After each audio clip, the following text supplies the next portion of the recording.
influenza vaccines. And then in 1946-47, there was a realization that strain characterization was important because there were studies showing that the vaccine was no longer working and that the vaccine viruses needed to be characterized more closely. So it began to be the beginning of realizing the importance of having a global network for identification of new viruses and understanding those viruses. And I think influenza is one of the first diseases to show the critical importance of international collaboration in health. So before WHO became an entity, before the Constitution, when there was just a working group on WHO, in April of 1947, there was a third session of this committee, and Dr. Vandenberg, his picture there, proposed setting up a committee on influenza. And so that was really why your book says 70 years of influenza history. Then in September later that year, the Interim Commission recommended setting up an actual international influenza center in London. And then in February of 1948, the World Influenza Center at the National Institute of Medical Research in Hampstead, London was set up. And WHO has done a great job of keeping all these historical documents, and it was quite fun looking through them. So then, as WHO came into being later in 1948 and had their first World Health Assembly, and then the second one in June of 1949, the World Influenza Center from London gave their first report on the influenza activities. Then the following year, the World Health Assembly approved an influenza budget, actually, and convening an expert committee on influenza. Then, just a year later, 2 years later, in 1952, the first session of the expert committee met in Geneva, and they recommended setting up a network for influenza laboratories. And so that was the birth of the actual network that we still use today to select vaccines and characterize and monitor flu throughout the world. So that was in 1952, and we just celebrated in Geneva the 65th anniversary of this network with a global influenza center meeting with over 250-ish people from 100 countries. So these are just some fun slides from the World Influenza Center in London, looking at some of the first ampules of influenza viruses. You can see the one man carrying the container for delivering the specimens, and they did a good job, too, of keeping some archived pictures. And this is some interesting piece of WHO history where they had actually radio towers set up around the world. And from WHO Geneva, they transmitted daily reports on global public health events. And then there were some substations, you can see marked here, that had weekly reports on not unsimilar to the WER that they publish today, where they transmitted weekly information about health in the area. So in 2011, we had another really important event in the network's history, and that was the WHO Resolution 64.5 that set forth the Pandemic Influenza Preparedness Framework. And this is when there was an official name change of the system from the Global Influenza Surveillance Network to the Global Influenza Surveillance and Response Network. And this was important because this was a 3 or 4 year long process where they were trying to make the benefit sharing, when countries shared viruses with WHO, that they would get benefits in return. So it set up a very unique public-private partnership where the benefit sharing and the virus sharing were put on equal footing. And every year, the system is fortunate to have quite a bit of funding from manufacturers who benefit from the system, that they pay funding into the system to help promote pandemic preparedness and influenza surveillance in many countries globally. So, so through the years, this has been sort of an evolving global context. We had this hallmark PIP framework developed, and as world events such as SARS and the reemergence of H5N1 in 2002 and 2003, we became more aware of the super importance of this network and how it also benefited other diseases. In 2005, the international health regulations came into force, saying that countries had to report public health events of international concern. And so flu being one of those things, especially novel viruses, it was very important for the system or the network to understand and realize that there was actually a lot of benefits beyond just influenza. So it's been this network that's helped identify things like MERS and SARS and other respiratory events, and that gets to the more generic nature and the need for us to broadly think about respiratory diseases. I put the WHO influenza URL there. I would urge you to go and look on there. There's a lot of great tools. There's laboratory protocols, there's surveillance protocols, there's pandemic preparedness, and a lot of other things. So the WHO has been really working hard, especially the Global Flu Program, to publish and respond to things that have happened post H5N1 and also the 2009 pandemic. Thank you. So why do we care about influenza? Why should you care about influenza? Well, I think that the more we look, the more we find that there's a significant burden of influenza.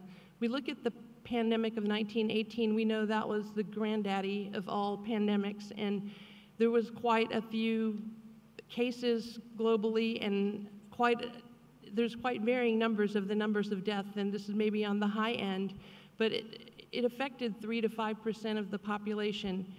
And so we know that if another pandemic similar to that one were to occur, we could have great global devastation.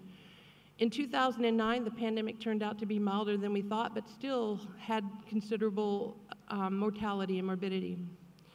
When we look at seasonal epidemics, we know the attack rate in adults is around 5 to 10% a year, and around 20 to 30% in children.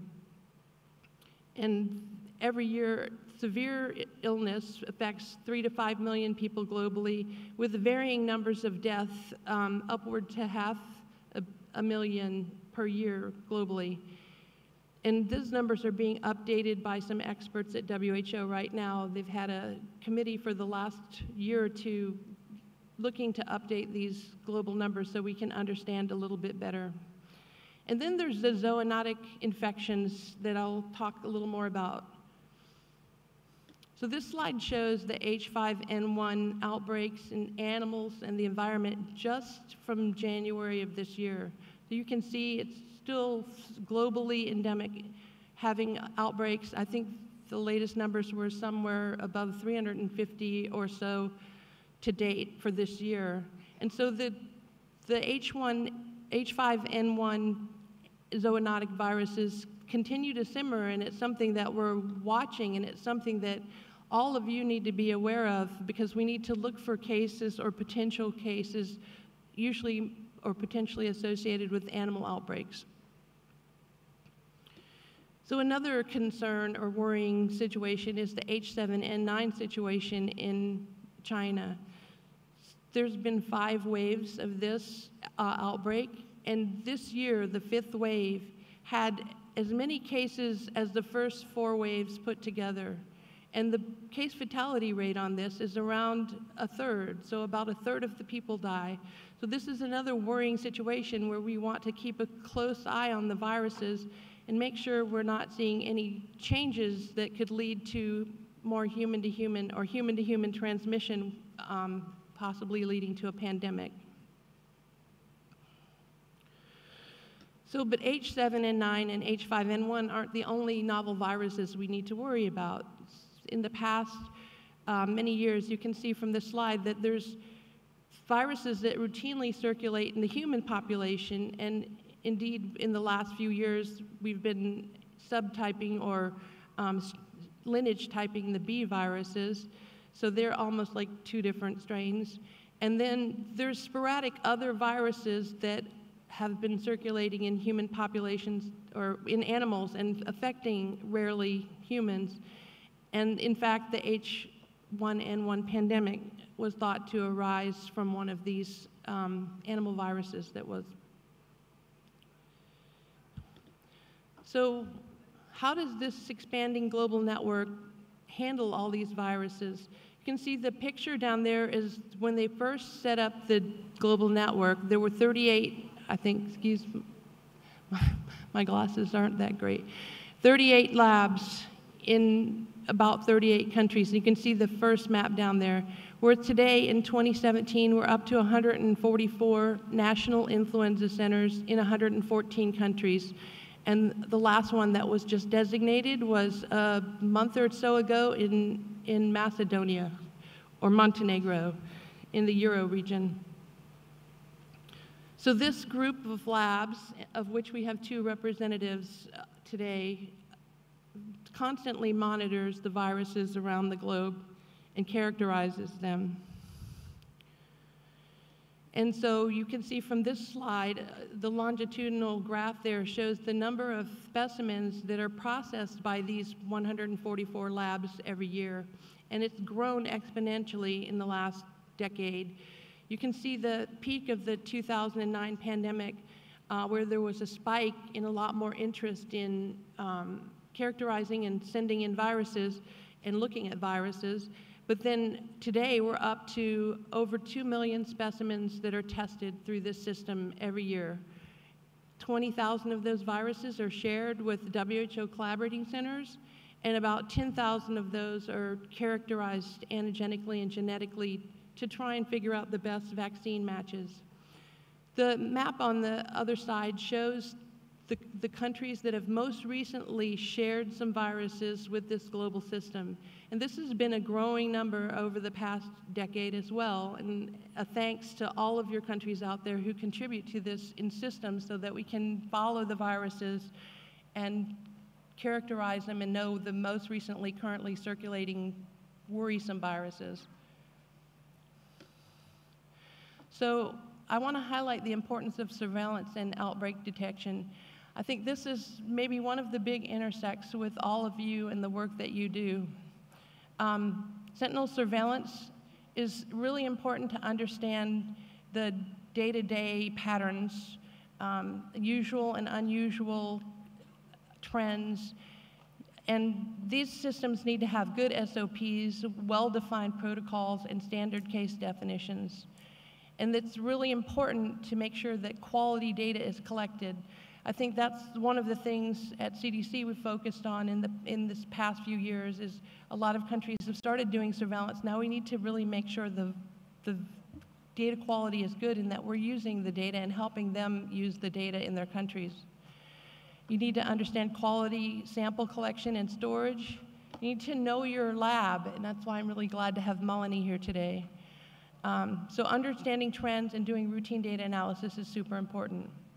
Another super important part of surveillance is event-based surveillance, knowing your triggers and knowing when something unusual has happened. This is where astute clinicians, really smart village health volunteers know that something's a little funny. There's a cluster of pneumonia, or there's pneumonia associated with avian influenza.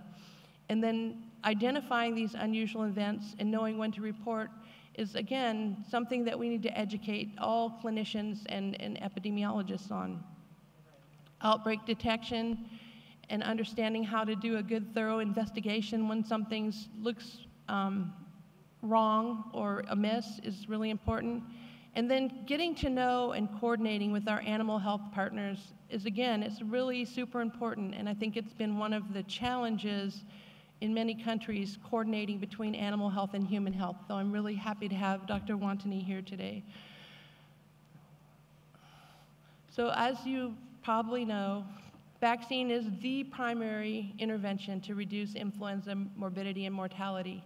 And so that comes full circle to why this network is so important. All of the data collected from this network and looking at the antigenic characters, the seroprevalence, and genetic strains, et cetera. All of this data feeds into the global influenza surveillance and response system, and it all comes from you. It comes from your countries. And then that data is used for vaccine strain selection. I think one of the, at the meeting, at the National Influenza Center meeting in Geneva just last month, one of the really important points that came out was that we need to do a better job integrating the epi data with the lab data and making sure that we're looking at the whole picture of influenza. So that's where you are critically important. So I can't overstate the importance of your role enough. We all can see from the H7N9 and H5 that the pandemic threat is ongoing and that surveillance is the foundation of prevention and control for flu. We need good information and good data to have the best prevention and control. So quality data collection, routine analysis, and reporting are really important. And anywhere you have a chance to affect that or intersect with that, you can play a really important role. Paying attention to trigger events, novel and unusual respiratory events and patterns, so it goes beyond flu. But we need smart people like you looking at, could this be a case of MERS, or could this be another respiratory illness that we need to learn about? Knowing when to investigate an outbreak, taking the right samples and getting it timely. Understanding prevention and treatment, vaccine policies, risk groups, antiviral use, and clinical care.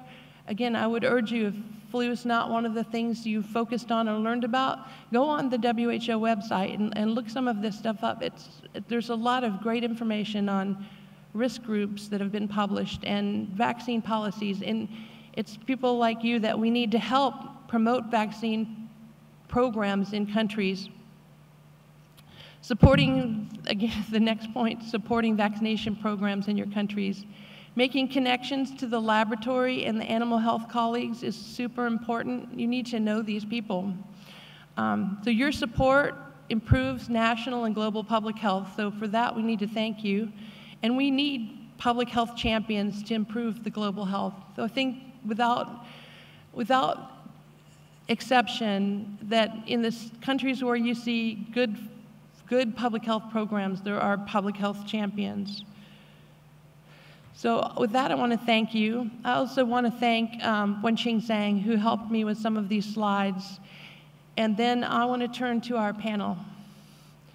So I'm going to ask, so this is how we'll probably do this. I'm going to ask each panel member to introduce themselves and talk about their intersect with influenza and the work they've done. And then I'm going to ask them to give their best advice to you. How can you support these systems? How can you learn about them and play a role? And after each panel member has a chance, we'd like to take questions from you. So please start thinking about your questions. Thank you.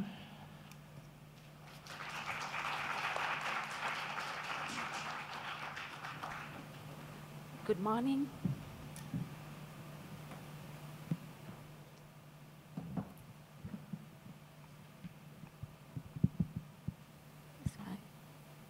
Good morning, everyone. It's my honor to be invited by TEPHINET to join this meeting and share the laboratory experience in influenza surveillance system in Thailand. Thai National Influenza Center, under Department of Medical Science, Ministry of Public Health, is designated by the WHO to be the network since 1922. With the multi-sectoral collaboration, Thai NIC successfully contribute to influenza at national level and global level. At national level, we receive the sample from hospital sites across the country, sample from influenza-like illness and severe acute respiratory infection have been tested and characterized.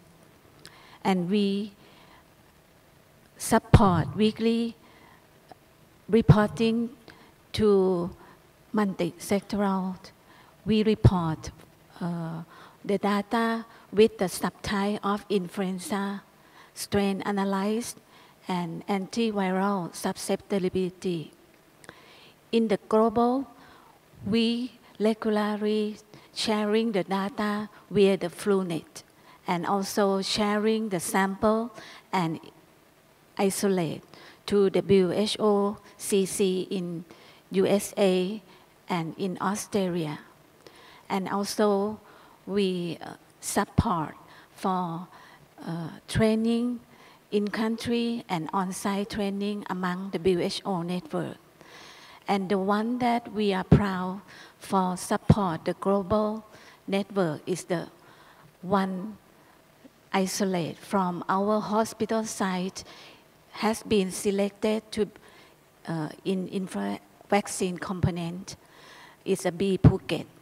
It's still used in the quadrivalent vaccine. This all that the brief of our role that support national and global influenza surveillance system. For the work with the epidemiologists in our country, as we know that Thailand have a strong rapid surveillance system team. But however, at this time, we know that the avian influenza still continue major threat to public health among human and animal. So I think that laboratory people and epidemiologists need to work more closely and need to focus on the outbreak investigation and also need to awareness of the patient that visit to the hospital with the ILI or severe pneumonia. We need to not miss the interview, the history of contact like that. So in Thailand, even the laboratory people and epidemiologists is under different departments, but we have tried to work together and need to have more the powerful tool to integrate the virological data and epidemiological data, and also utilize this data to support the operation level and policy maker to more effective for prevention and control. Final, I think that the success of the influenza surveillance and other disease need our lab and epidemiology part work together and sharing the data on timely manner, and also we need to learn each other and share experience. What is the essential data from the investigation? What is the appropriate sample? How to collect the quality sample? And the final is how to manage the data and information to make to support the effective real-time response. So I think this very important, and don't miss that we need to work closely and work together. Thank you. Thank you, Molly.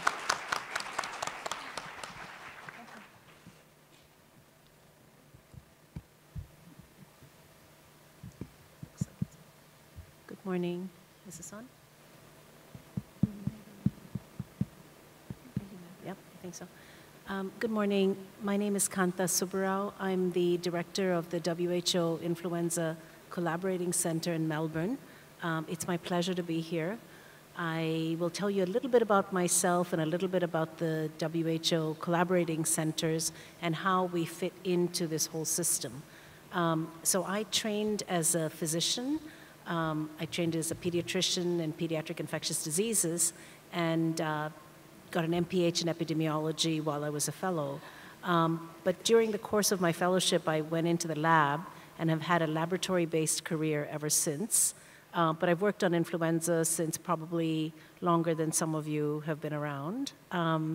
So my research is very applied, and I work on influenza at the animal-human interface, and now more on seasonal influenza as well.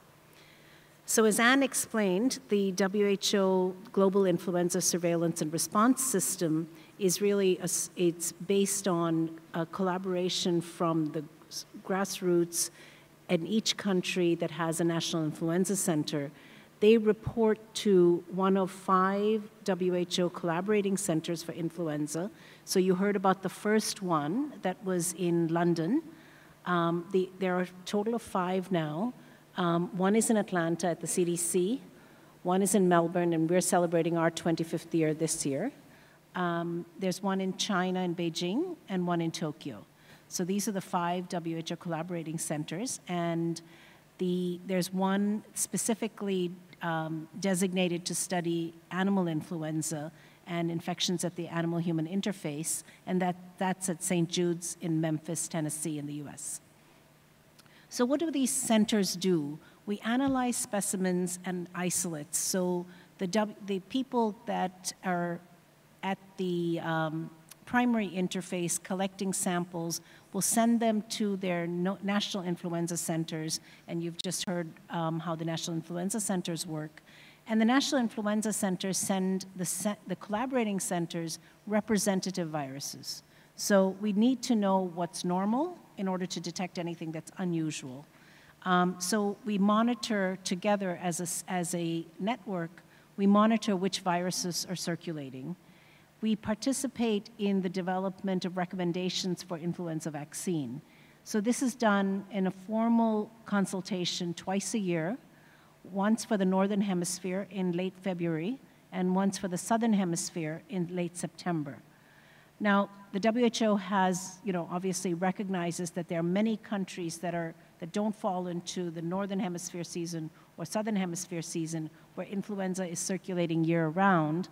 And so the countries in the tropics and subtropical regions, now there's actually a document and recommendations on how you can use your own data to determine which vaccine recommendation to follow. The conclusion was that we didn't need a third recommendation just for the tropical, subtropical region, but you can look at the data from your own country and determine which is most appropriate for you. We also provide training and support for the national influenza centers, and each of the WHO collaborating centers also conduct research on improving detection, prevention, and treatment of influenza. So on a day-to-day basis, we're actively involved in monitoring the influenza disease burden. So each of the WHO CCs now have a very active epidemiology component, and in fact, many of the national influenza centers do as well. We monitor antigenic drift and also any novel influenza viruses. Each of the centers are continuously monitoring antiviral drug resistance. As some of you may know, there was the original class of antiviral drugs, which are called the adamantanes, were very inexpensive, and they were very useful for many years. But it was essentially through surveillance that we determined that essentially all the seasonal influenza viruses became resistant to the adamantanes. And so we currently only recommend the use of neuraminidase inhibitors, but with any antiviral drug, you have the risk of resistance developing. So we monitor antiviral resistance continuously in seasonal influenza viruses. The other important thing is that currently there's only one licensed influenza vaccine that is made from cell culture. All the other influenza vaccine around the world, and there's one that's a recombinant hemagglutinin that's expressed in insect cells. All the other vaccine is manufactured in eggs. And so one of the things that the centers do, the collaborating centers do, is to obtain suitable viruses for vaccine production.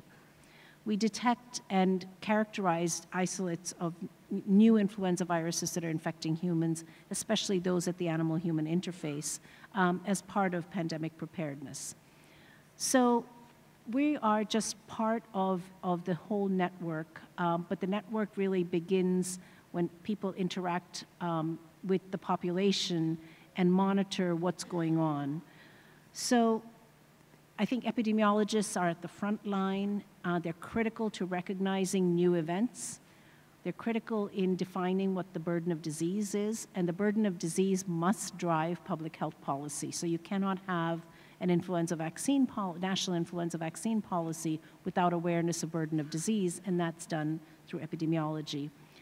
We have a lot of interest in monitoring on a continuous basis how influenza vaccines are performing. So all of the vaccine effectiveness studies are being undertaken in networks around the world. And of course, you've heard about the outbreak and surveillance. So what we have learned, what I've learned over the last 25 years is how important it is for us to coordinate between epidemiology and laboratory and between human influenza and animal influenza. We're all in this together. I think the global influenza surveillance and response system is an incredibly good example of how this can work. And this sort of network is what can pick up unusual events that turn out not even to be an influenza virus, but a coronavirus like SARS or MERS. So I would encourage you to get to know your National Influenza Center, get to know your labs, and learn more about the global influenza surveillance and network response system for influenza. Thank you.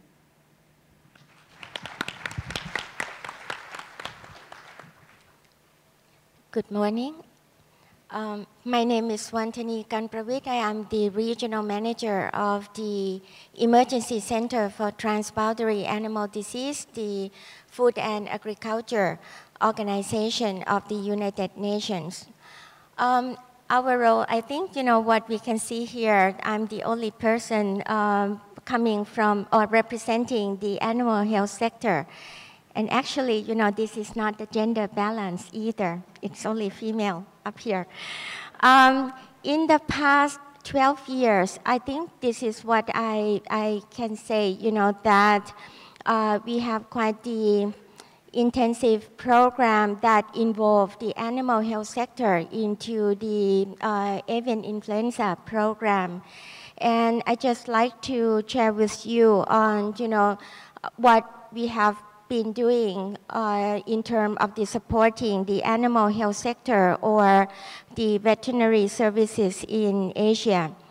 I can perhaps, bring up some of the key highlights of what's happening in the past 12 years. The first one is about the capacity building and the networking. I think at the regional level, at least in the past 12 years, what we proud to say is the regional QA and proficiency testing for influenza within the animal health sector. We are quite well in terms of the network, and we could see lots of improvement in terms of the quality of the diagnostic services of the national animal health lab in the region. And we have seen lots of the willingness of the animal health sector at the country level to share the viruses to the WHO or OIE and FAO influenza network. And apart from that, we have seen the better capacity of this animal health sector to conduct the outbreak investigation and also conducting the surveillance. With all of this, it leads to the better understanding of avian influenza epidemiology in poultry, in animal, and I believe I can also talk on behalf of the wildlife as well. We have better knowledge on the avian influenza in wild birds to some level. And I think in the past 12 years, we know quite a lot on the distribution of the different clades, the pattern of the spread, as well as the drivers. Why these viruses in different clades spread from one area to another area in the region. Another thing that we feel improved is we can change the mindset a bit of the animal health service or the veterinary services in terms of the evidence-based planning. I think earlier, when we come up with the strategy or the policy, it would be something of the, it's like the gut feeling or just come up with the strategy without any evidence-based to support. So we have seen lots that getting better.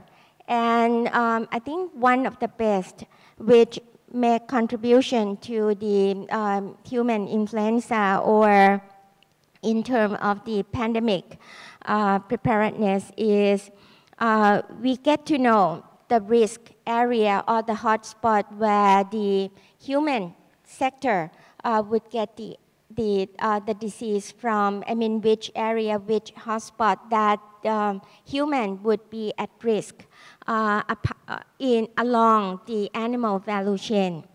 And for example, we have lots of the study focused on the live bird market, which we believe it's part of the key animal value chain and part of the highest risk for the animal and human health interface in terms of the getting influenza infection.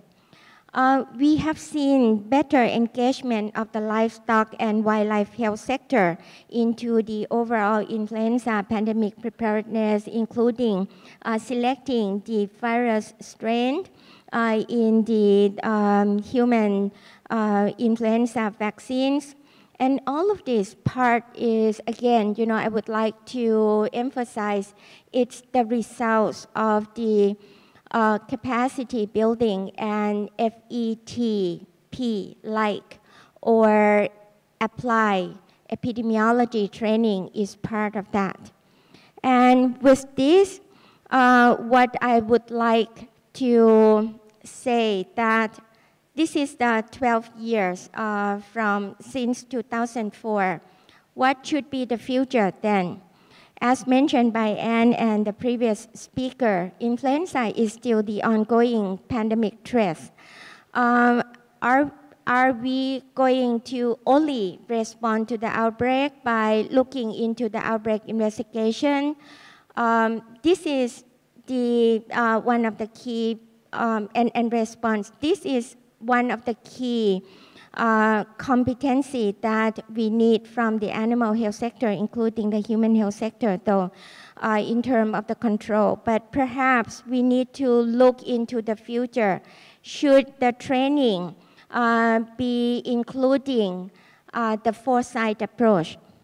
Looking into the consumption demand, looking into the production, and then looking into the socioeconomic development and see why the animal being moved, why the animal being traded that way, why the people consume that way, why people prefer the live bird market than going to the having the frozen chicken or meat, and why people still can accept the traditional market rather than a more sanitation. It's all linked with the socioeconomic development. So with this, how can we see the livestock development would have the impact into ecological change? And would that change the interface of the animal with the wildlife? Would that change the interface of the wildlife with the livestock and increase risk of getting more infection? So this is more of the future training, whoever is going to design that. Another thing that we have to keep in mind, and this is what I have been telling our team, one-off training is not going to work. We have to think of the longer term training, and this is why I think it is the beauty of the FETP-like program, because you have the follow-up training, you have the follow-up activities, and can also providing service through the training. So one-off training is something that we may have to forget about that because it's not going to be sustainable in terms of the knowledge and application. Another thing is that we need to think of this into the global context and bring in the partnerships, the possible partnerships, and go towards the common aim. And one of the points raised earlier, and I could see the background of the previous speaker, are the laboratory. And again, I would like to confirm, having the epidemiology knowledge is not enough. You need to bring in, you need to be so inclusive, you need to bring in the lab discipline, and moreover, you need to bring in socioeconomic discipline as well, and even anthropology or others. So being inclusive would be very much important to go forward. And what I like to say, public health champion, you have to keep in mind, public health is not only human health sector. It's also animal health sector, ecological health sector, wildlife health sector. So the public health champion need to have this in mind, that public health, you have to be so inclusive and bring in every sector. That's all I have. Thank you.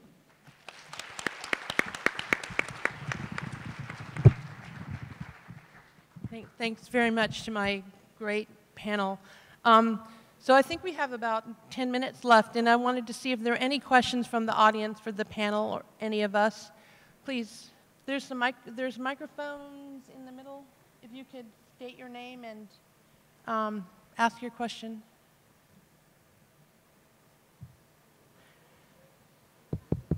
The microphones are in the middle of the aisle. Please, go ahead. Good morning. I am David Rodriguez from Central America FETP. Thanks for this nice talk. We encourage national programs to include students not only from the Ministries of Health, but also from the Ministries of Agriculture. And inside the Ministries of Health, not only physicians, but also microbiologists and health inspectors, nurses, etc. Can you share with us some experience that you have of this collaborative work between EpiField and lab in order to improve the flu surveillance or the outbreak response, please?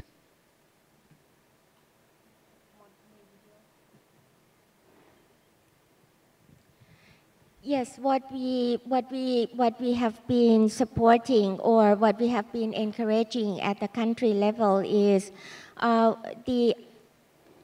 let's say the workforce to go out for the outbreak investigation. The workforce need to have the team members consisting of the lead epidemiology who can think of how they can get the information. They should also consist of the people from the lab based on what they have in mind, the disease that they have in front of them. In terms of the outbreak, they must have some background and thinking of the differential diagnosis already. So they should include the people from the laboratory. And if there is the kind of the possibility that the disease would be zoonotic nature, they should already contact. For example, if the disease happened in human, and there is the first round of the investigation suggesting that there is likely that the infection would come from animal, they should contact and get the team members that consists of the lab and epidemiology.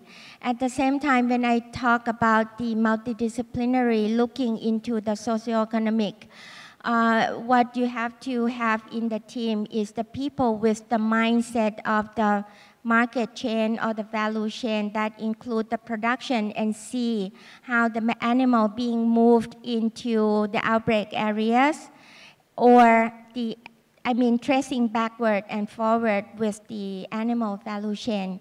So in this case, it would kind of inclusive into the scene of the outbreak. Thank you. Thank you. Please, sir. Thank you. My name is Nyoman Kandun from Indonesian FETP, and also I'm a member of National Committee on Zoonotic Diseases. First, I would congratulate all of you for your excellent presentation. I believe that the influenza pandemic ingredient is already there. It's just only a matter of time when, where, and how this pandemic will occur. Of course, the only answer is be prepared. So I'm interested in your statement, together we can, that how to share, learn each other and so on. This is not a question but proposal. How to make it happen? We have conducted a lot of exercises. For example, like I attended also Camston exercise in Australia. At the time, the Minister of Health was Tony Abbott. In Indonesia also, we did exercise 10 years ago, simulation in Bali, my born place, and then this next exercise will be done at the end of this year. Sustainability of our effort is very important. We are coming here from animal and human health, so how to work together under the umbrella of what we mean by One Health. How to make it happen. Not just only, meeting and meeting, to make it happen. The role of epidemiologists in the evidence-based decision-making process. On Saturday, we had pre-conference workshop mentioning about how is the role of epidemiologists. I propose how to sustain our effort so far. Sustainability is a conditio sine qua non toward to build our strong capacities.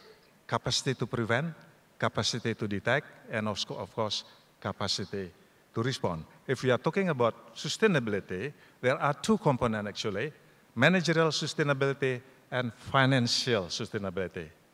Managerial sustainability, number one, is we need to have a strong political commitment at all levels, global, regional, national, etc. Financial, of course, money is not everything, but without money, everything is nothing. That is my proposal. Thank you. Thank you very much for that question. I think you've hit on, not just related to influenza, but all public health, the issue of sustainability, and I think that you also hit on one of the really important hallmarks of sustainability, and that's local ownership and champions within the ministries of health. So truly, I think for systems to be sustainable, the country has to take ownership of the actual work and help integrate that into the overall workings of the ministries of health. So it's realizing there's a problem and then addressing the problem and including that in the work planning that you're doing in your countries. Would anybody else on the table like to comment? So thank you for that really important point. I think sustainability is something we struggle with for all of our health systems. So I think we've just about run out of time. I want to thank you all for coming at 8 o'clock in the morning. I realize that you have really long days, and this is a great meeting. And I saw that you go from 8 in the morning till sometimes 9 at night. So thank you very much for your attention this morning. I think I'd just like to wrap up to say and echo some of what my colleagues have said, we've all been saying actually, and that and indeed, one of the questions was related to this. I think the more we're interrelated, the more we stay connected between the epi and the lab and the animal and the human health, the more we can be prepared together and understand the risks that are posing our public health out there. So with that, I'd like to thank you very much for your attention and wish you a wonderful meeting. Thank you.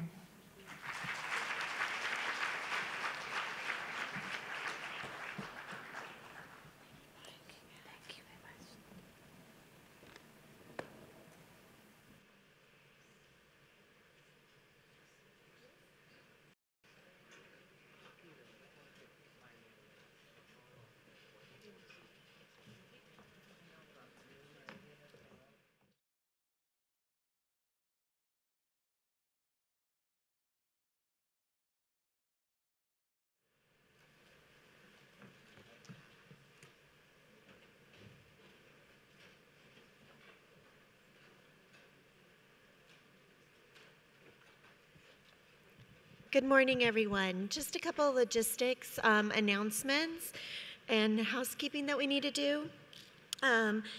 First of all, tonight there is a meeting, or not a meeting, I'm sorry. It's a presentation of the movie put on by Skoll Global Threats Fund called The Unseen Enemy. You probably got a flyer on your seat and you're seeing them around the venue. We are asking that if you are interested in seeing this and you are staying at the Holiday Inn or the La Meridian, they are having bus transportation available. So if you are in the lobby by 6:30, 6:45, the buses will be leaving at 7:15. I really encourage you to go see this. It is a very interesting documentary, and I think you will get a lot out of it. The second thing is WHO Geneva is putting on a dinner for up to 30 people. It's a first come, first served basis. It's on operationalizing ethics during epidemics. What do stakeholders need? It is going to be at the VIP room in the Show Nang Coffee Shop in the Empress Hotel. That starts at 6:30 tonight. If you have not already downloaded the mobile app, please do so at the Toughinet Connect tables and at the Toughinet table. There's more information and a QR code. You will get a lot of notifications as things change, as well as the agenda and the oral and poster presentation schedule, because that is uploaded on a nightly basis. For anybody that is still interested in participating in International Night, there is going to be a meeting here in the Grand Ballroom at 6 p.m. tonight with Tina and Adam. So if you have not already signed up, please sign up at that time. If you have already registered with Adam and Tina, they're asking that you please be here promptly at 6 p.m. We are also in need of moderators for the poster and oral presentations. If you are a program director, an RA, a coordinator, we are asking if you are willing to be a moderator to please come see us at the registration desk down on the first floor, and we will let Claire Sigelco know this, and she will contact you. Again, we're putting that out as a request. Excuse me, it's allergies. The lunch, something that we noticed yesterday is that some people started to eat lunch early. We are asking that you please wait until the lunch hour and be respectful of those who are giving oral presentations, and to please attend the sessions. If you have a lunch ticket that is green, you have your lunch here in the first floor.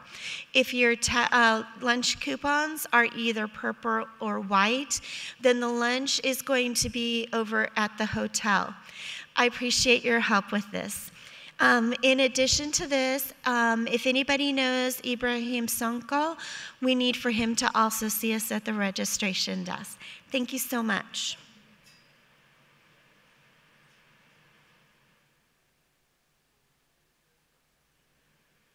So before our next session, just one quick announcement about the headset for the translation. If anyone need that, it's outside the room.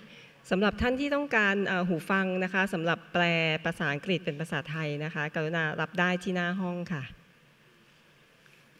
Our next speaker will be giving a talk titled Accelerating Innovation in Surveillance. Mark Smolinski is the Chief Medical Officer and Director of Global Health at the Skoll Global Health Fund, where he aims to apply technology to find, verify, and report outbreaks on a global scale. Please welcome Dr. Mark Smolinski.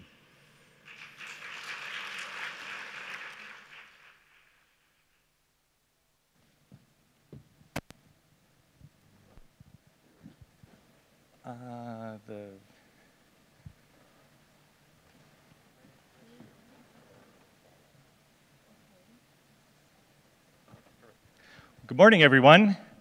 Thank you very much. Thank you to the organizers for inviting me to speak at this meeting. This is the 5th global meeting that I've been to and several of the regional meetings, so I feel like there's good friends in the audience, and I hope you enjoy this presentation on accelerating innovations in surveillance.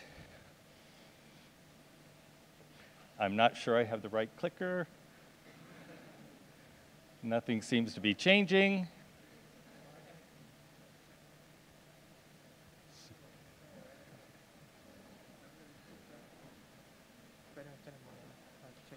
Okay. We'll have a short intermission break while they bring me a clicker that will advance the slides.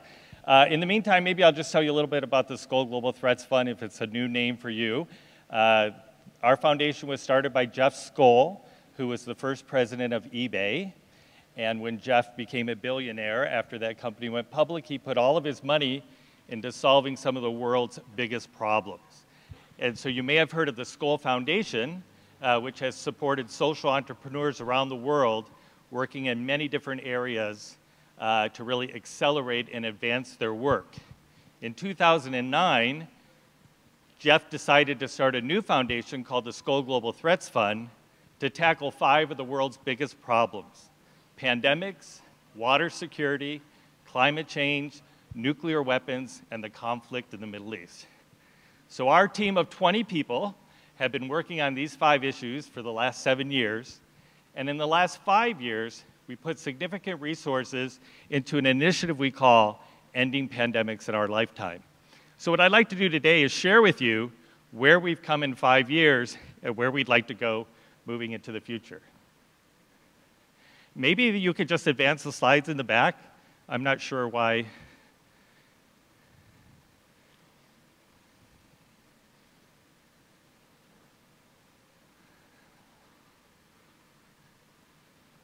I apologize. I didn't realize.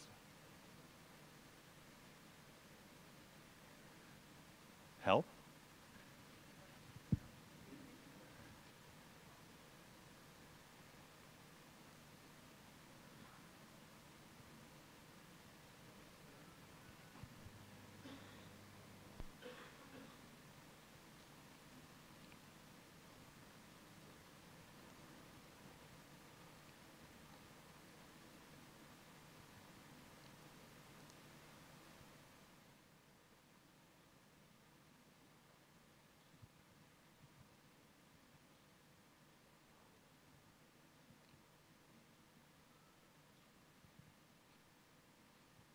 For the latecomers, we're just waiting for you all to come in and sit down before I can start.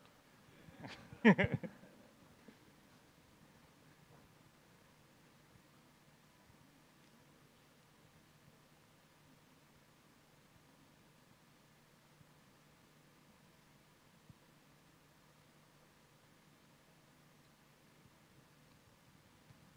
need me to help them?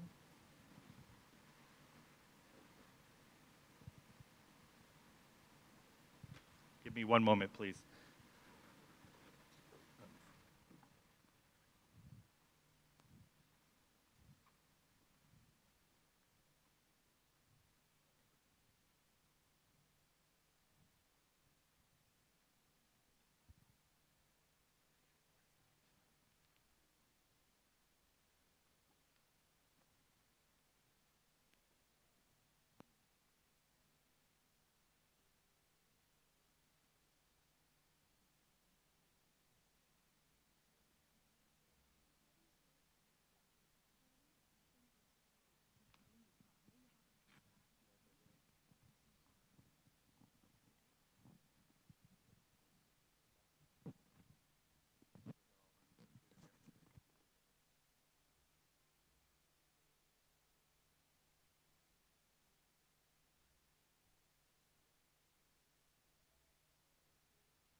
We're just taking a few minutes to solve some technical difficulties, and we will be running up very soon. While we are waiting, just want to make one quick announcement about the field site visit tomorrow. Please meet here at 9 a.m. 9 a.m. tomorrow morning. That's tomorrow morning, Wednesday, 9 a.m. Dress is casual, but it would be recommended to wear a hat or bring an umbrella, sunglasses, and possibly some bug spray, and definitely comfortable walking shoes. So that's again tomorrow, Wednesday, 9 a.m. here. Okay, thank you.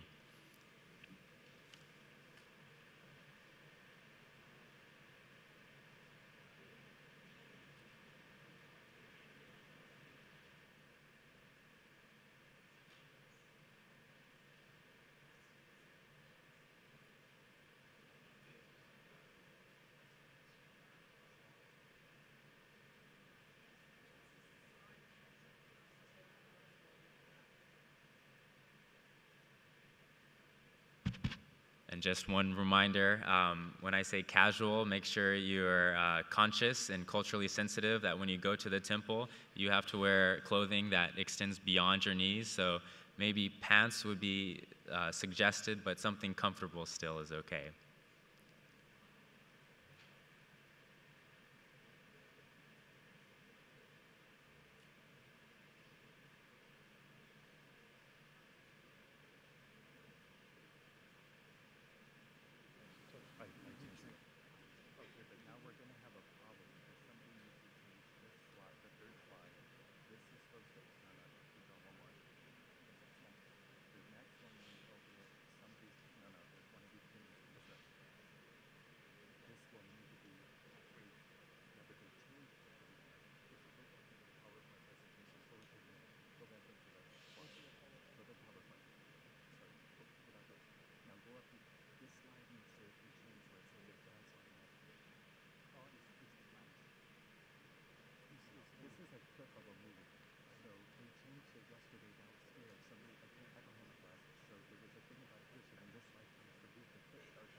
Okay, sorry about that. Hopefully we have things on track now. So, what we've been trying to do in End Pandemics is really to work through three approaches. One is to apply technology to verify and respond to outbreaks faster. Sitting in Silicon Valley, we know we have access to a lot of technology that we're not really seeing filter into the human and the animal and the environmental health sector. So we've been using this approach to bring technology to really improve these issues. Second, we are dedicated to building local capacity to create and adapt tools within each of the countries that are vulnerable for emerging infections. And lastly, and most importantly, we always work across borders. And for us, this not only means working across national borders, it means working across sectoral borders. We take a One Health approach in all of the work that we support. So hopefully this will work. I want to show a clip, the trailer for the movie, the documentary that's being shown tonight. And we have the filmmaker, Janet Tobias, with us here this morning, and will also join after the movie to answer questions. So with that, I will trust the back will make it happen. There we go. Pandemic. Zika virus continues to infect people. The new respiratory virus called MERS. SARS killed nearly 300 A big outbreak of the deadly Ebola virus. The outbreak spread widely and cannot be contained. There is such a thing as being too late. If we do nothing, it's not a matter of if there will be a global pandemic. It's just a matter of when. Our world is globalizing ever more. That's fantastic from the perspective of a virus because in no time it can infect hundreds of thousands of people. Here's what a worst-case scenario pandemic would look like. First, there would be a jump from some animal species to the people close to those animals. It would not be regionally confined for long at all. The large number of casualties and the deaths are unthinkable. Shannon was in her senior year of high school. The doctor said it was just the flu, that it had to run its course.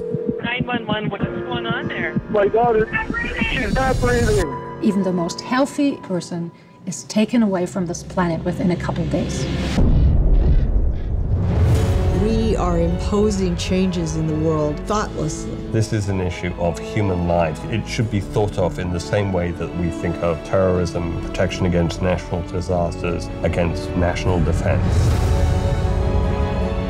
You hope the world has the capacity to see an outbreak, mobilize forces, and contain it. We have a chance to stop something that otherwise could be horrific, but it's going to take all of us. So it's really act now or pay later.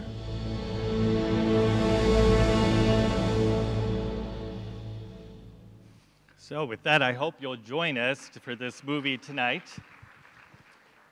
So when we think about the epi curve, I know when I was trained, it was pretty much a human epidemic curve. And for us, this is what we'd like to envision. So when you look at this graphic, think about the red as being the human disease and the browner colors to your far left as being the animal outbreak.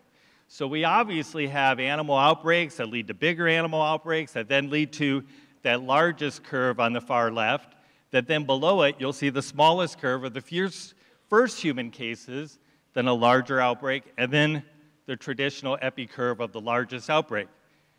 The yellow represents for us that while we are taking a One Health approach and thinking about the animal outbreaks and the human outbreaks, there's always that underlying risk of bioterrorism, laboratory accident, or some intentional use. So that's what the yellow represents for us, is we constantly have to be on alert for that unusual outbreak that may be related to an intentional release. So what I want you to do is study that and watch as this graphic represents those curves. So I know this may be hard to see, so I'll walk you through this. For us, we think there are 6 opportunities for us to intervene in reducing the risk from pandemic threats. So obviously, at the very far bottom, you see the 2 little chickens, and we have an event that leads to a release of a zoonotic agent. So our first opportunity is stopping that threat when it first emerges in an animal. Our second opportunity is to reduce that epicurve of the size of the animal outbreak so that we don't have spread from a zoonotic infection to humans. Our third opportunity then is to really find those first few cases of humans that have been infected from a jump from animals, which then gives us that opportunity to try to keep that outbreak as small as possible. But our fifth opportunity is to make sure that we have strong systems in every country so that we don't have the outbreak spread beyond those borders, with our last opportunity to really make sure you know and work directly with the neighbors across your borders so that we can have an ability to have regional security being our final opportunity to stop any outbreak. And if we're able to do that across the world in all vulnerable countries, then we should get to a world where we don't have a spread of a disease across the globe in a pandemic. So we are working on all of these opportunities in order to end pandemics in our lifetime. So just to give you some numbers, people always want to know about the economics of prevention. These numbers are from the World Bank. They've estimated that if we want a basic human and animal disease surveillance system across the globe, it will cost us $3.4 billion per year. That sounds like a lot of money. And currently we're putting about $450 million in that system, so we're nowhere near the 3.4. But if we were to build a system like that, the expected benefits are tenfold. So it's a very, very good investment and a good return on that investment. But we're here to talk about how to accelerate innovations in surveillance.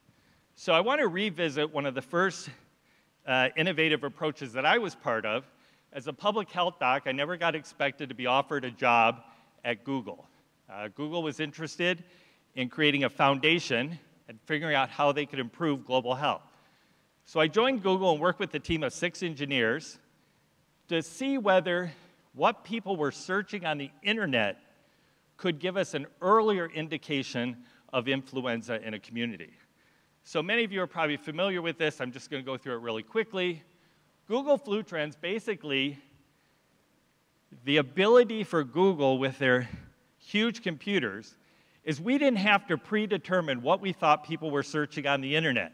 So we didn't predetermine that it was influenza, temperature, fever, all the different terms. The engineers at Google ran every search term at Google through an algorithm to match the influenza curve in the United States. And any time a search term matched that curve, it was added to the previous search terms until we got to 45 search terms that didn't change the shape of the curve at all. And we did this in conjunction with the US CDC, not publicly, but for an entire year before this was released. Because as you can see in this example, we would call the CDC on January 28th and say, here's the flu level from Google Flu Trends shown in blue. The CDC on January 28th would have the yellow line because they would rely on those reportings coming from their Sentinel systems and the delay in people having to go see a healthcare provider. And our theory was maybe if we're asking or looking at search, we might be finding those early. And so they would say, no, the flu is only at this level, but then lo and behold, it always caught up. So it's not rocket science. People probably search the internet before they go see their doctor, or as we know, in many cases, it's been estimated that 80% of people with seasonal flu never see a healthcare provider. So what this made us think about is what else is happening. I'll read this for you if you can't read it back there. So Twitter knows when you're getting sick before you do. Researchers at the University of Rochester analyzed millions of tweets and created an algorithm that they can predict with 90% accuracy when you'll get the flu 8 days before you have any symptoms. Now that's pretty cool. The problem is, how are they reaching the persons whose data they've used to create this algorithm to tell them they're going to have the flu? This is what we're seeing in Silicon Valley. Between Twitter, Facebook, WhatsApp, Google, the public health community per se is much larger than all of the epidemiologists trained here in the TEFINET programs. So we've got to get smart about the advances that are happening in detection that may be out of our comfort zone because they're being done by researchers in technology institutions or in academic centers, really without a complete understanding of disease surveillance. So what we were interested in at Skoll, given the history of Google Flu Trends and seeing what everybody's looking at in detection, is why are we not asking the people directly themselves? Why are we looking at their publicly available data and trying to figure out who's going to get the flu or who's going to get an outbreak when literally we could just be asking people directly? So our goal was to put the public directly into public health. So we created a system with Harvard, the Health Map team, to see whether we could have people every week get a notification on a Monday Did you have any of these 10 symptoms related to flu in the previous week? And so people have been doing this now for 5 years. And what you get is you get your little mobile app, you check off if you've had any of the symptoms, or you check the big box that says, no, I was healthy that week. You immediately see your results on a map. And you see all of the people around you who have been reporting. So if all the dots are green, everyone's healthy. If you reported any symptoms, but you don't meet the CDC case definition for flu, then you are yellow. If you've met the CDC case definition for flu, then we turn you red. So we're not asking people to tell us they have flu, we're just asking them to report symptoms of illness they had the week before. And then we're providing other very useful information. So you can see where vaccines are available in your community, and it's even got sophisticated enough that you can look at the Walgreens down the street, and if you want the quadrivalent vaccine, you can find out if they have it before you go there. Otherwise, you can search by that parameter and find the vaccine that you want in your community. And then we've been trying to provide really useful information about flu just to increase the general knowledge base about influenza. So this is our early published data, and now we have 5 years of data, but it correlates very, very well with the CDC influenza-like illness. So while there were many skeptics when we started this process who said, you cannot rely on the public to accurately report symptoms of illness, and that's sort of counterintuitive to aren't they the people we're serving? So if we don't inherently trust the people we are serving, that's a problem. So while influenza was exciting for us to do in the United States to prove the model that yes, you can put the public in public health, the red zones on this map represent where we need to be having better approaches to finding outbreaks because these are the hot spots for emerging disease. So we're trying to figure out, and I love the panel on influenza talking about it needing to be owned locally and to work locally. So we came up with a process called an EpiHack. And the idea is we want to bring together human, animal, and environmental health experts in a 3-to-1 ratio with 3 developers to every health expert. And we bring them together for a week. And on the very first day, and this is what I learned from working with engineers at Google, engineers don't want you to tell them what to do. They don't want you to tell them what to build. They want to know what is the problem you're trying to solve. So the first day, the human, the animal, and the environmental health experts tell the developers, here's what we want to do, here's the problems, here's what exists. And then on the second day, they take the developers into the field. They go to the clinics, they go to the communities, they find out, do people have smartphones? Do they just have basic SMS? What kind of technology is out there? And then they lock themselves away for the rest of the week and hack away. They develop code, they create prototypes, and at the end of the week, we often have a perfect tool to support as a foundation to help that country try an innovative approach that may be too high risk to take your limited budgets to see something like, does community-based surveillance work? So we think that's a really good use of our dollars, because if we prove it could work, and the government, in partnership with the developers, and I should have said, the developers are from that country. So we go out into the public sector and the private sector, and we find the developers to create these open source tools so that they are owned by the government, created in partnership by local developers, open source, and they can adapt them and change them and use them for other efforts because they own everything, both the tool and the data. So far we've had several EpiHacks. We've had one on every continent. These are just some of the big ones in Rio, Albania, Tanzania, Myanmar, and here in Chiang Mai, Thailand. So I am so excited that the TEPhiNet Global Meeting was here, where our flagship project, I would dare say, probably the best example of One Health disease surveillance on the planet. And I can say that because my champion here, Dr. Locke and his team, have been working on this project and really changing our perspective of what's possible. So you're probably wondering what the Chiang Mai EpiHack resulted in.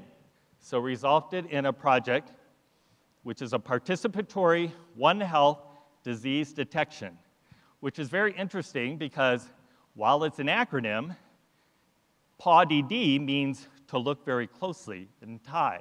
So it's a nice word for the system as well. And the idea was really, can we engage people in villages to help us find and report outbreaks faster? So while this project was intended to be an early detection system, I'm happy to say it is doing that. Volunteers are reporting animal sickness and death. They're reporting animal bites for potential cases of rabies. It has broadened out where even they're reporting license plates of people who are selling counterfeit drugs within their village. And now it's evolving even to looking into environmental concerns, including the issues around food safety. So the BBC just released a video on the PAWDD, and I would like to show that clip now. I'm a little fearful it won't show, but if this doesn't advance it, please do that from the back.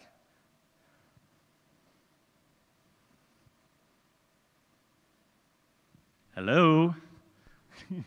Thank you.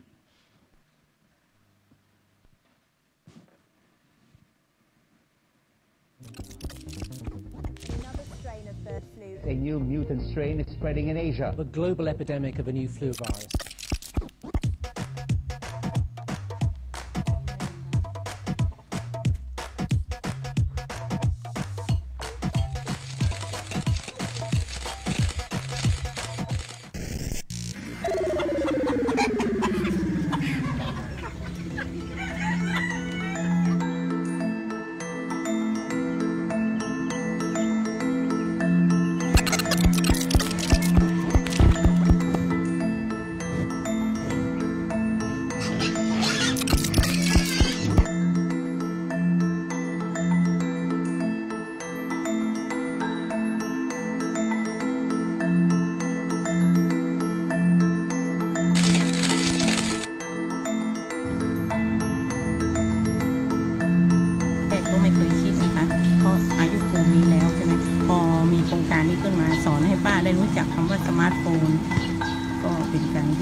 Disease detection is one of the hardest problems that we are facing right now.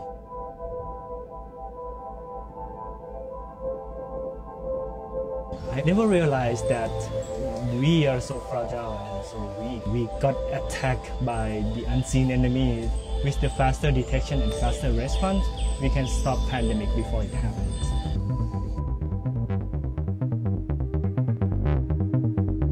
PAWDD in Thai means look closely and you will see.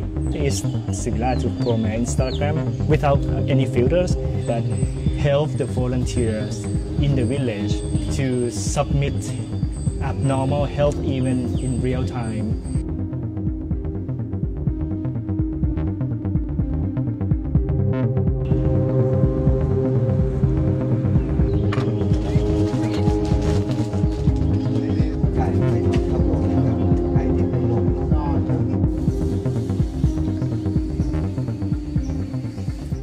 Couldn't train everyone to be a health expert, but you can train everyone to be eyes and ears, to sense what's wrong in the community and work together to fix that problem.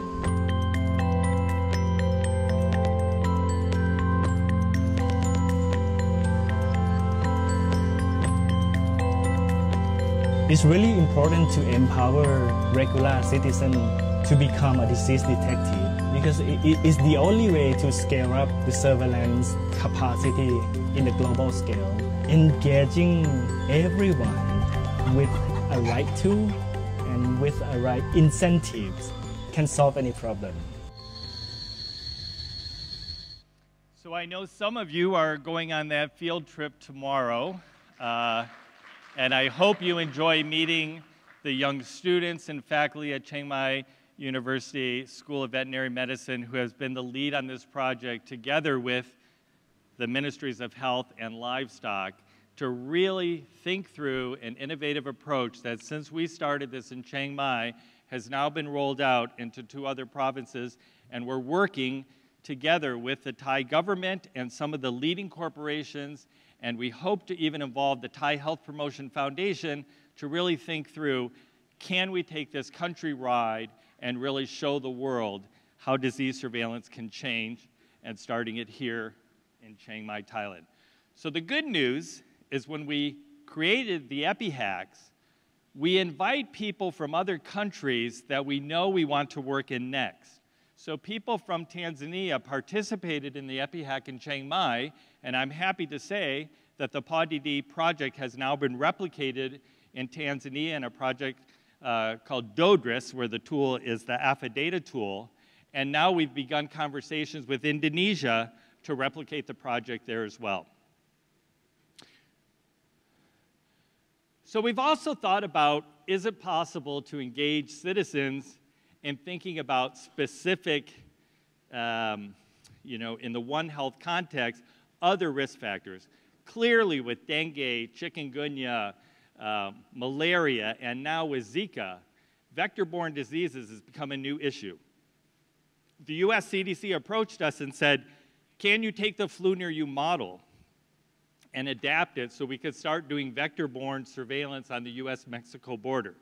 So we partnered with the US CDC and the University of Arizona to create a tool called Condenga. And we are now using that to see if it's possible not only to have people help report where there are areas of concern for vector, but to use the same tool to let people show that the community has responded and done something to deal with the issues that have been identified through this tool. We're now taking this group of people from the Condenga project together with several other smaller efforts that have been around vector-borne disease, and we're going to have our first EpiHack that rather than it being focused on solving that country's immediate problem, is to see whether we can have an EpiHack to create a sustainable way to deal with vector-borne diseases, and we'll be holding that in Sri Lanka before the end of the year. This was an exciting opportunity along the same lines when CDC approached us about the vector-borne. The government of Brazil approached us in 2014 in February and said, hey, we're hosting the World Cup in June. Could we use a tool like Flu Near You and have people who attend our event from around the world report every day in real time whether they have any health issues? Well, clearly that was exciting for us. But with our methodology of sticking with the tool has to be owned by the government and built by local developers, we had to quickly scour Brazil for a developer who could help do this within a time frame, if you could imagine, if anybody's ever built an app and developed a tool. We're talking about an initial request in February and the event happening in June. Well, EpiTrack, which was a very, very small developing group, we were probably their first big project, partnered with the government and created an app, and for the first time in a mass gathering, everybody at the World Cup reported every day on 10 symptoms of illness that were then built on a back end to look for clusters of rash illness, respiratory disease, and diarrheal disease, as well as we asked a couple of questions that we had never tried before in Flu Near You, but we thought this was a good chance for the World Cup. We asked them whether anyone else they knew had symptoms like the ones they were reporting and whether they sought health care for that. And then in order to entice everybody to use this, the tool for the World Cup called Sara de Copa had all of the information anybody attending Brazil would want to know. All the vaccinations that were required before you come there, all the information about the events, the stadiums, where they were, things like pharmacies, connections to doctors and clinics, all that information was provided in that single app, and all we asked them to do is every time it opened was to answer the question, how are they feeling? Well, fast forward, Brazil, after the World Cup, decided to turn that into a routine surveillance tool called Guardians of Health, that then when the Olympics was held last summer, Guardians of Health created an Olympic version and invited everybody visiting Brazil to use their routine tool, Guardians of Health, during the Olympics, and then it continues to this day. And the United Arab Emirates awarded Brazil the best government app for their approach in using participatory surveillance on a routine basis and for mass gatherings. So I want to shift gears just a little bit here. We talked a lot about the innovations in technology that are helping us find signals of potential outbreaks faster. So then the question becomes, well, how do you reduce the signal-to-noise ratio? Well, one thought was, how are we harnessing the epidemic intelligence across the globe that already exists? So we started coming to some of the TEFINET regional meetings and figuring out whether this is something people would be interested in participating in. And the result was we had a lot of work to do because we didn't understand that most of the field epidemiology training programs do not have current curriculum that includes the advances in digital disease detection, some of the innovations in surveillance that we were showing. So we created an online and an in-person training to help bring up the knowledge base of what's available to people who are interested in innovation surveillance. So now if you take this online course, you can become a member of EpiCore, completely voluntary, and anytime a signal comes through one of these automated systems where it's not sure whether the outbreak is real, whether it was based on some information that was misinterpreted through these automated systems, that if you are sitting in Botswana and you are an epidemiologist and a signal comes through one of those things about a threat where you live, now you can get that signal and you can say, that's real because I know someone at the hospital and we have laboratory verification, or however you can help with that. And just to give you one group who has used this quite effectively is ProMed. I'm sure many of you use ProMed Mail on a regular basis, and you may have even got a request for information or an RFI, as they like to call it. We did a retrospective analysis before we started EpiCore, and about 3% of requests for information that ProMed sends out get any response. Since EpiCore, ProMed has been sending requests for information, not only through their regular channel, but to the EpiCore members who are within that area. And now we have an average of over 65% of all RFIs from ProMed are being answered by members of EpiCore. We started EpiCore with the TEFINET community. We went to the field epidemiology training programs and really thought, this is our community that represents the future of disease surveillance. And we not only want to help them with the innovations in early detection, but we think they can help us think about how to verify those rumors faster. Because in many parts of the world, we're not going to have diagnostics. And what we really just need to know is that it's a real outbreak. And we see what happens when we have a delay in telling the world that there's a real outbreak. Nobody has to look any further than the previous Ebola outbreak and understand that that huge delay led to 11,000 deaths that probably could have been averted to some extent had we been having these kinds of systems around the world. So EpiCore, you can check it out. It's an online platform. Probably everyone in this room would qualify to be a volunteer, and we hope you will join. Right now, we have over 128 countries that have volunteers, and nearly 2,000 people have volunteered to be part of this process. So then we have the challenge of how do we tell our board of directors, our founder, Jeff Skoll, and others that the money we're investing in countries is really making a difference. That's always a problem in public health and preventive medicine. If an outbreak never happens because we're so good at what we do, we don't get any credit because nobody thinks like it would have happened anyways. We also have the challenge of the international health regulations, which we understand countries have reported that either they can't meet them or they haven't reported on them. And so we don't have 100% of countries saying that they can meet this agreement that all countries said they need to do. So when I was working at Google, we funded the project there that was published in the Proceedings of the National Academy of Science, which was the first attempt to look at the publicly available data in the WHO database to try to figure out how long does it take us to find an outbreak? How long does it take us to report an outbreak? How long does it take us to respond to an outbreak? Well, as you can imagine, that data was very limited on a global scale, but still very telling, and that we are improving as a global community, but it looks like we've sort of plateaued. And we're not sure why we're plateauing in that area, but it could just be because of the limited data.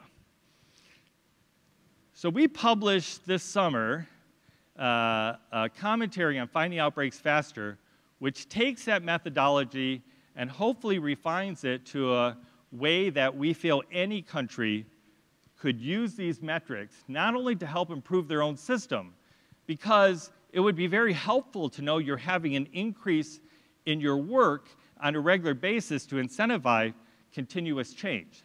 So again, we have pioneers in this community who are looking on a country level at every outbreak that happened within that country, and to figure out, 6 simple metrics.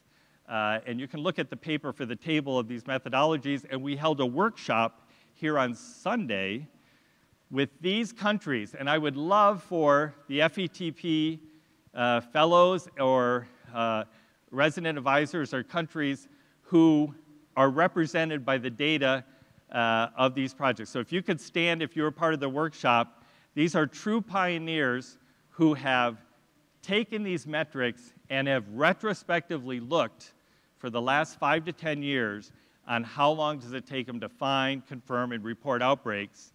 And now we're taking the data from these 28 countries and refining that methodology.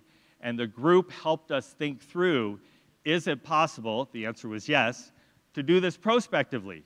So every year, automatically, by just changing some variables in some cases, increasing some standardization into how we look at our outbreak forms, that these simple metrics can make a big difference. I'll never forget when Albania did this, and we went to hear the results of that, and they had said, this should shock all of us, not because of Albania, but that any of us would probably be able to say the same thing.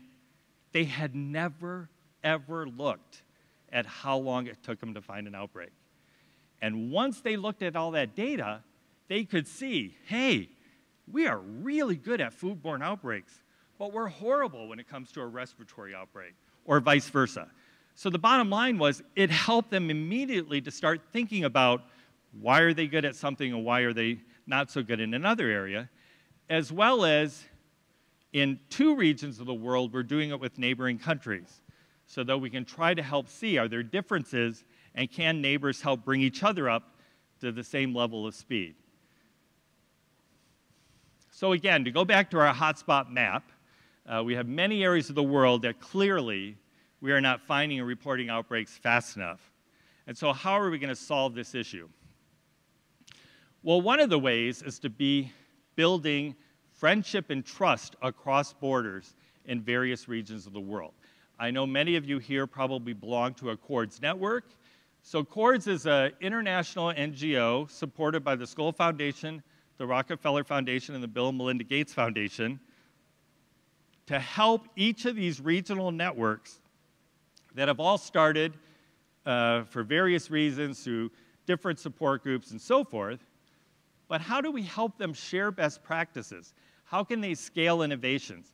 How do they make sure every one of those regional networks are not only optimizing what they're doing within their own networks, but sharing the advances that they had across those networks?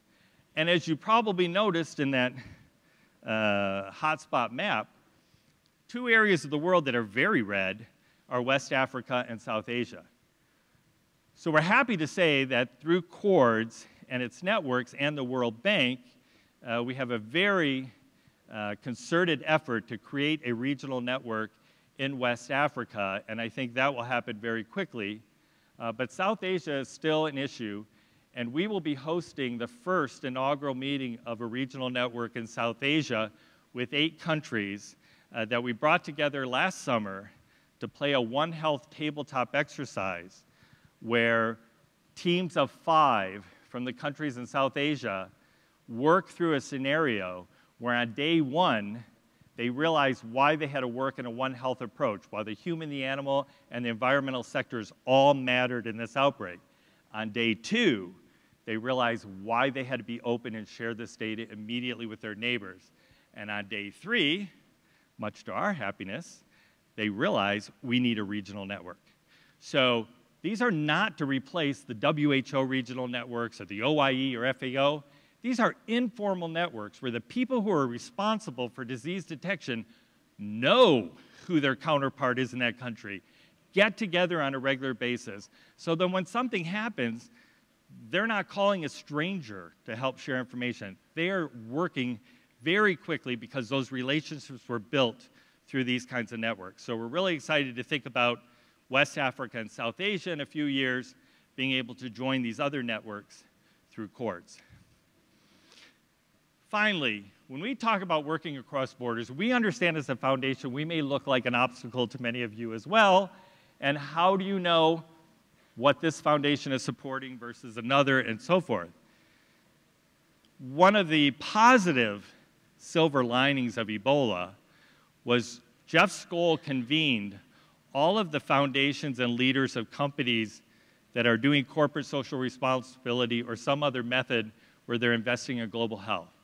And we brought them together and said, what more can we be doing together?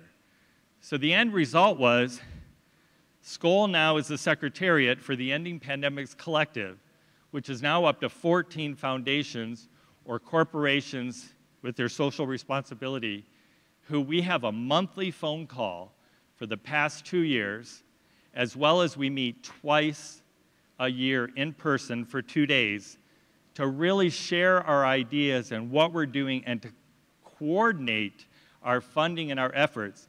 And many times this has resulted in a new project that we've all decided to try to help support, or one of 2 of us said, hey, yeah, let's do that together.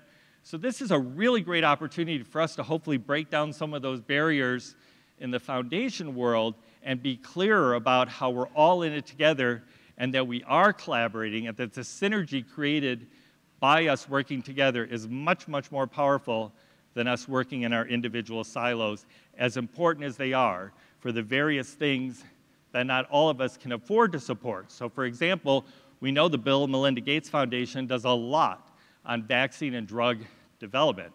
We're not expecting the other foundations to maybe take that on, but we definitely want to make sure that the work we're doing in surveillance is helping them with their vaccine and drug development, as well as working with Wellcome Trust, who now has Jeremy Farrar, who's a terrific colleague that I've known for years, who was really even thinking about operational research as being an important part of Wellcome Trust, including some of the companies like Salesforce and Facebook who really stepped up to the plate during Ebola and are now bitten by that bug of trying to figure out how do we find and report outbreaks faster.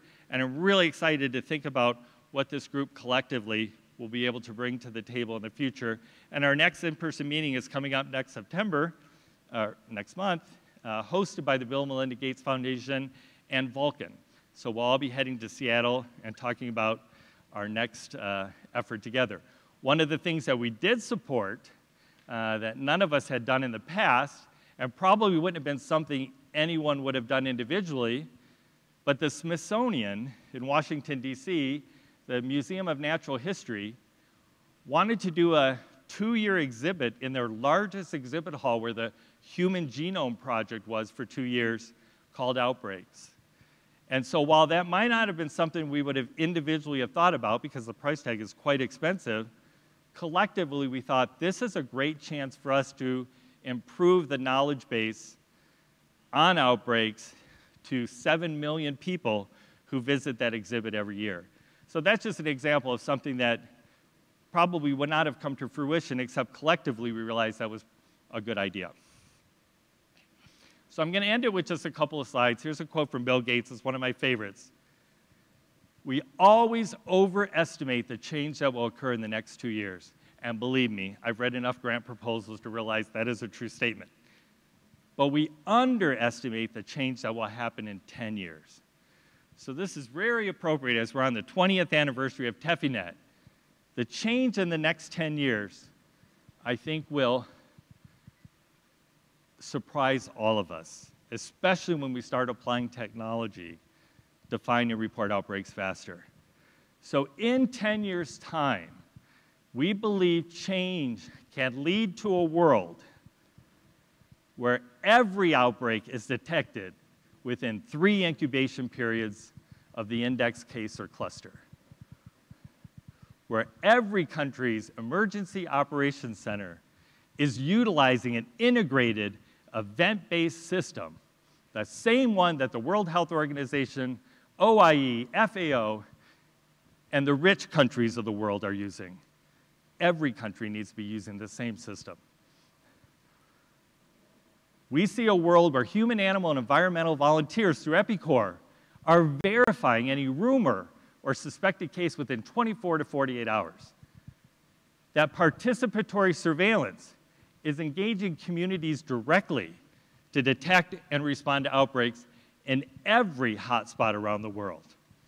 And finally, that field epidemiologists in every country are using the latest technology to detect, verify, and respond to outbreaks faster. We're all focused on global health security. For us, global health security is not possible without national health security, which is not possible without personal health security. So we need to think about the individual as being the solution to what we're all trying to achieve with global health security. What we have learned in these 5 years with this initiative of ending pandemics in our lifetime, no community is too hard to reach. No country is too poor to innovate. And curiosity outshines fear in all of the men and women we have been supporting across the globe. So, with that, you represent the future of disease surveillance. And we are committed to work with you, the entire TEFINET community, so we find and report outbreaks faster and have a safer world where we not only can end pandemics, we will end pandemics in our lifetime. Thank you.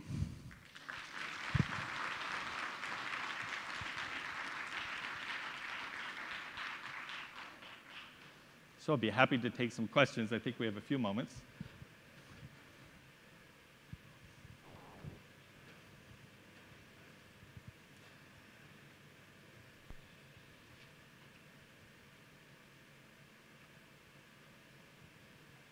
Mike, thank you very much for this very, very exciting presentation.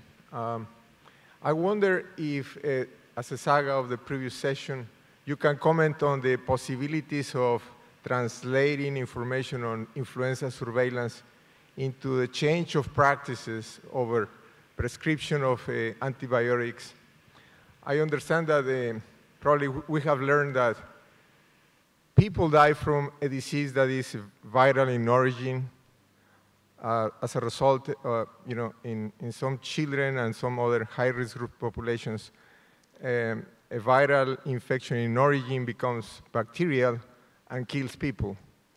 So there is a fine line in this situation, but I think it's just amazing the amount of overprescription that we see during an outbreak or an every year epidemic of influenza, because by definition it's an epidemic disease. And the bulk of what we did in Paraguay as training people in epidemiology was the H3N2 influenza A epidemic. And I think that is a very good case for training people in everyday public health practice. Thank you. Yes, thank you for that comment.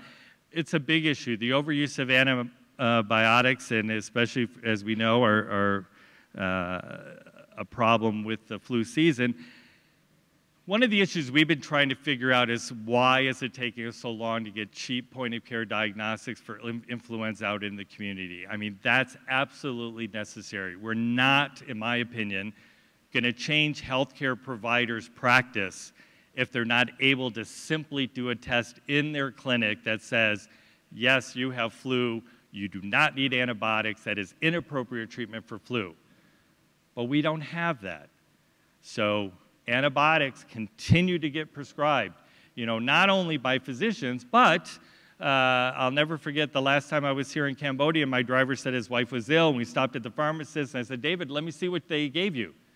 In that bag were 2 pills of Cipro, 3 pills of amoxicillin, 2 Tylenol, and 1 paracetamol.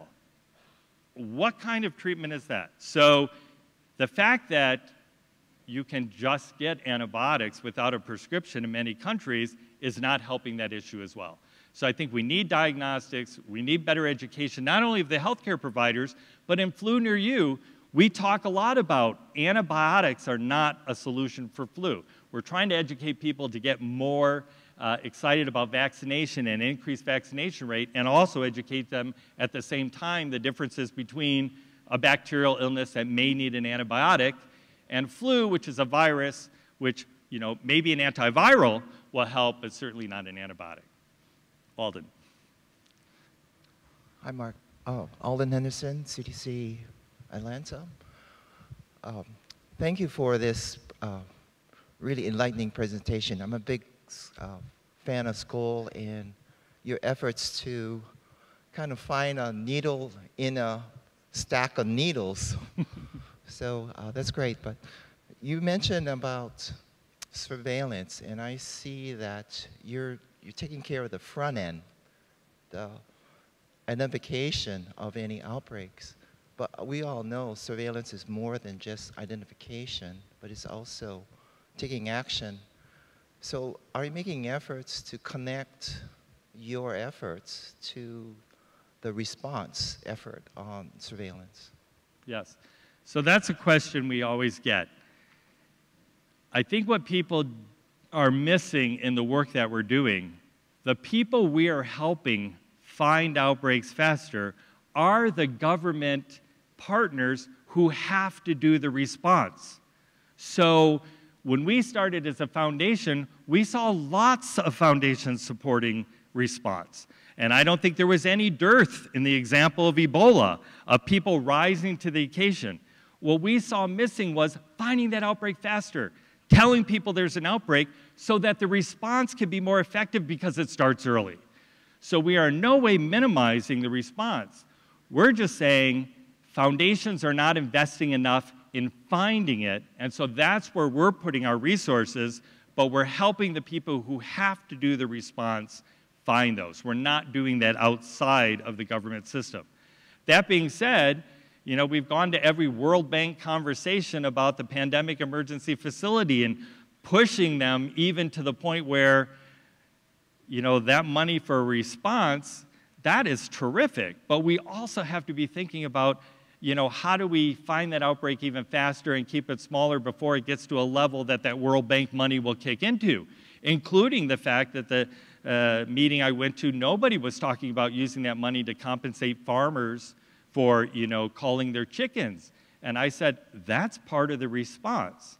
So the World Bank is now including that as one of the things that will be eligible for the pandemic emergency facility. So yes, there's lots of opportunities to be innovative in our response, but we're hoping that we're helping find it faster with the people who respond so that we can even use less resources to respond than we're currently using because the outbreak is too big by the time we even know about it.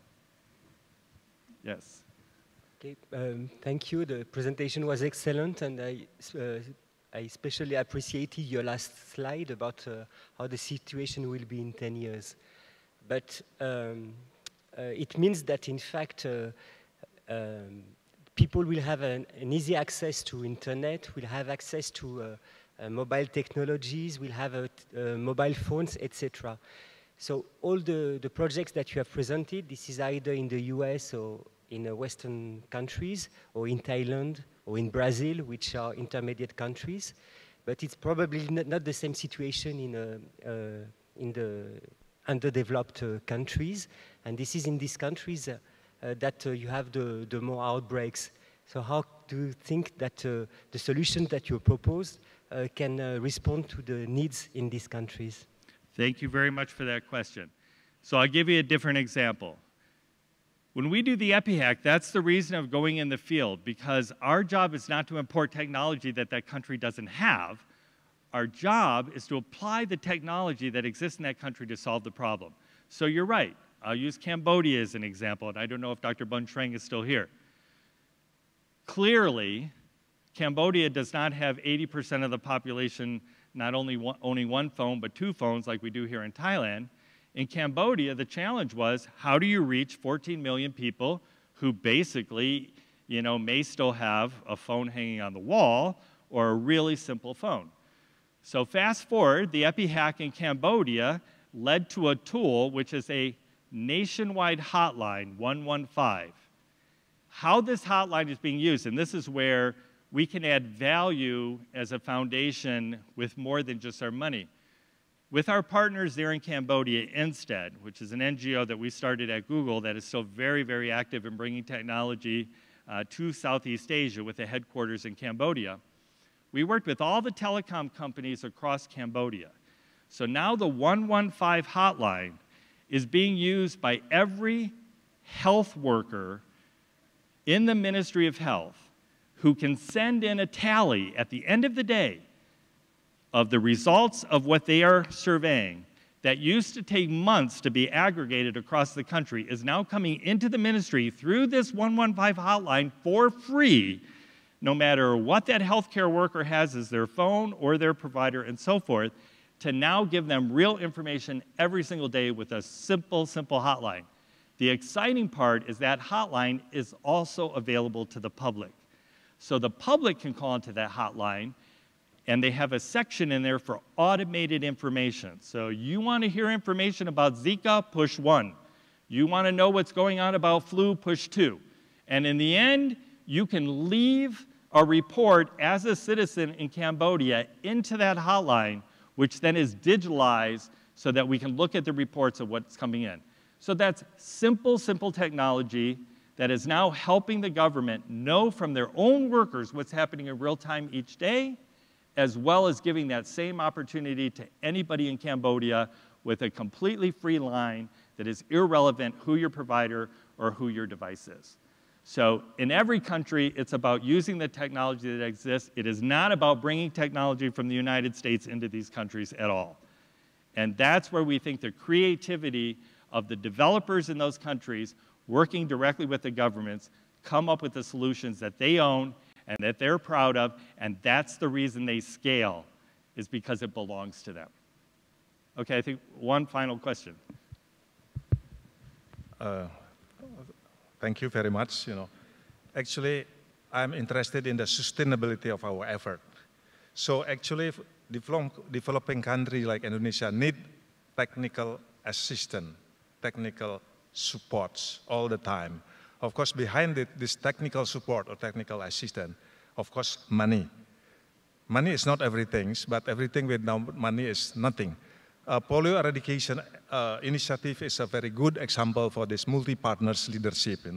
And then you mentioned just now 3.4 billion a year for all developing countries. Actually, it's a lot of money for us, but peanut for the affluent community.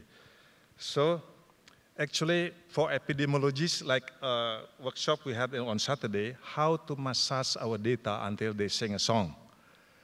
For evidence-based decision-making process. Why don't you recruit economists, health economists, whatever you say, more, to calculate how much is a good return if we invest $1 US. Thank you very much. Thank you. There's a lot of feedback. I'm not sure I got your question completely, but I did hear the word economist. So any of you who get to go on the PAWDD field trip today, I think will be very impressed that that project, first of all, we sponsored it with the veterinary group as opposed to the human health group to bring the human health group along, but to have the lead be 2 steps up in thinking about the animal outbreak. Second, they not only have economists as part of this project, they're looking at social work. They're looking at all kinds of different areas. And that's when, you know, one case of foot and mouth disease was detected by one of these PAW-DD volunteers that immediately led to that village for the first time establishing a corral to vaccinate cattle. That had not been done because all of these cattle just grazed in the hillside. The economics of that, because it's been part of the study and the School of Economics at Chiang Mai University, it was estimated that that single act saved $4 million for that village's economy to not have their milk banned because of that identification. So yes, ultimately we think public health is not just the people sitting in these rooms. When we're talking about engaging communities directly, we're talking about bringing not only the human, the animal, and the environmental sectors together. We want to bring people who are helping us think through the economics of this and the scalability. That's why we think it's really important to bring the local foundations, the corporations, the people who represent that community to be part of that solution and think through how they're going to sustain this moving forward. Because our money can catalyze innovation. We can be there to try the high-risk things that may be something that's too hard to bring your government to try. But by having them be partners right from the beginning, that's how we're able to scale the things that do work. Because again, they own it, there's local pride, and there's local commitment. And we just hope that through this approach and trying to bring together the entire community to be part of that process, then when we scale this in other parts of the world, we're thinking of engaging those entire communities and expanding our view of who really is part of the public health community. So with that, thank you again, and be happy to answer any questions on the coffee break.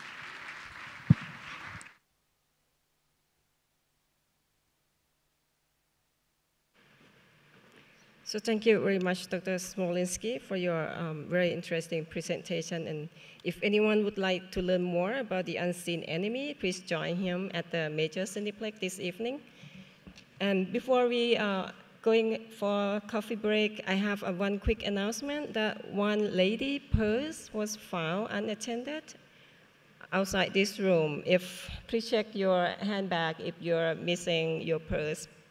Please contact our staff at the FETP booth or the question and answer games booth, just right outside this room.